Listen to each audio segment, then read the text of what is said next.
فکرتان باشه مسلمان ها همراه یهودی های اصلی منطقه کدام مشکل نداره.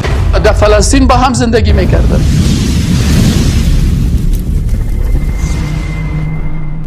اصل مردم فلسطین که در فلسطین زندگی میکردن، خواه اینا از عبرانی ها بودن و یا خواه هم از ساکنین اصلی از اونجا بودن، اینا یک تعداد از اینا به دین یهودیت بودن و یک تعداد دیگه از اینا به دین نصرانیت بودن. وقتی که بعد از موسی علیه السلام عیسی علیه السلام آمد، یک تعداد از اینا مطابق امور احکام تورات اینا به عیسی علیه السلام ایمان آوردن و یک تعدادی از اینا امو وقت کافر شدن. از امو وقت کافر شدن. چرا وقتی که عیسی علیه السلام آمد گفت که ما تکمیل کننده آنچه که موسی علیه السلام فرستاده هست ما او را تکمیل میکنم. پس یک تعداد از اونا از نصرانیت به عیسی علیه السلام ایمان آوردن و اونا پیروان عیسی مسیح علیه السلام شدن که عیسی مسیح علیه السلام هم یک پیغمبر مسلمان بود.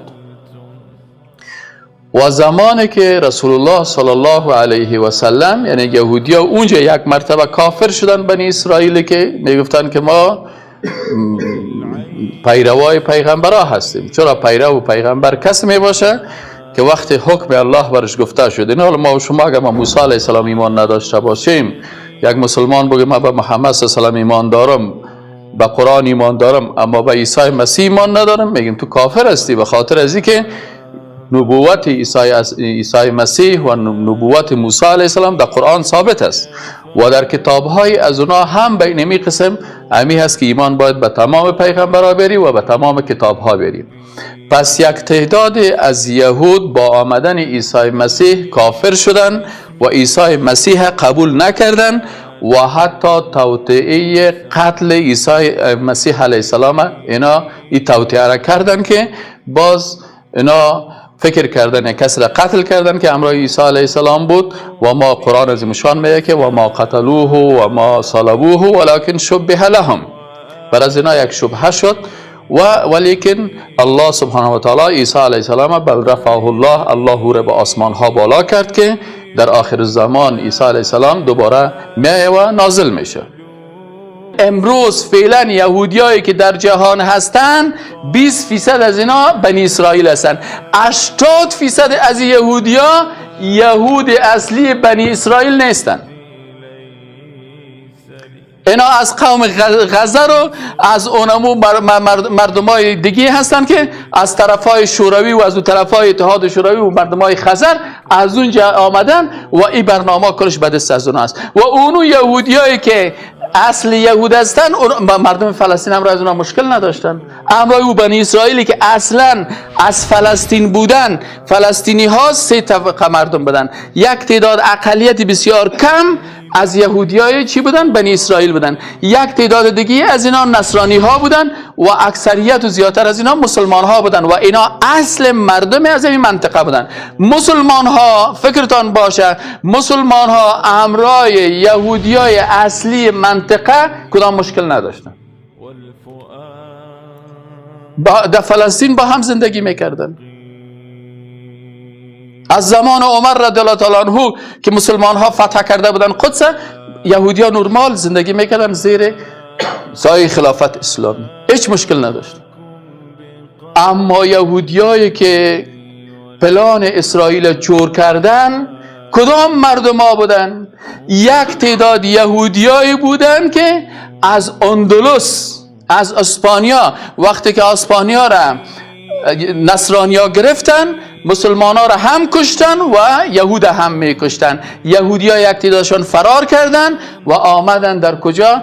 در خلافت عثمانی، زیر خلافت عثمانی اونجا زندگی می کردن که مصطفی کمال اتاتورک است. این به نام یهود دونما می گفتن که اینا از اندلس آمده بودن اینجا، از اولاد زمین مصطفی کمال اتاتورک بود که باز خلافت اسلامی را سقوط دادن و حرکت های ماسونی ها و صهیونیست ها را اینا جور کردن و اونو یهودی های دیگی که در امریکا و در اروپا و در دیگر مناطق بودن، اینا صاحب خیستن و وقتی که حرکت صهیونیستی توسط هرزل جور شد، بالاخره اونا دعوتشانی بود که هر کس صهیونیست است، یکی یهود است یکی صهیونیست است، باید فرق شود. حتی در ایران بعضی کسا هستن میگه ما یهود هستیم لکن صهیونیست نیستیم. یهود او است که دینش یهودیت است، وطنش ایران است. یک تعداد یهود بودن که خودشان یهود بودن، وطنشان افغانستان بود. در هرات و در کابل افغانستان هم یهودیا بودن، در تاجیکستان هم یهود بودن، در شوروی هم یهود بود، در فرانسه و در آلمان و در انگلستان در اینجا هم یهودیا بودن. ولی مشکل اساسی که در قدس پیدا شد و در فلسطین پیدا شد وقتی که حرکت صهیونیستی آمد، که حرکت صهیونیستی گفت که ما یهودیای این یهودیایی که از فلسطین هستن، نه، ما یهودیای دنیا را باید کلش جمع کنیم بیاین در پیش جبل صهیون که کوه هست در فلسطین، اینجا بیان جمع شوند و این اشغال کنن. از این خاطر اول مرحله اینا در وقت عثمانی ها چی رو شروع کردن؟ یهودی ها را از روس می آوردن و زمین ها را، فلسطینی ها را توسط خریدن زمین مهاجر می گفتن. ما مهاجر هستیم، چطور هستیم، چنان هستیم، من زمین خریده می رفتن. وقتی که سلطان عبدالحمید رحمت الله علیه خبر شد که یازی طریق کار میکنن، فلسطینی ها سر از اینا بند کرد و خود سلطان عبدالحمید هم یارا منع شد، گفت شما فقط اگر یهود هستین، شما در روس هستین، خانه‌تان در اونجاست، اگر برای حج کردن در قدس بین بفرمایید، پس برین در وطنهای خودتان. یارا سرشان بند کرد.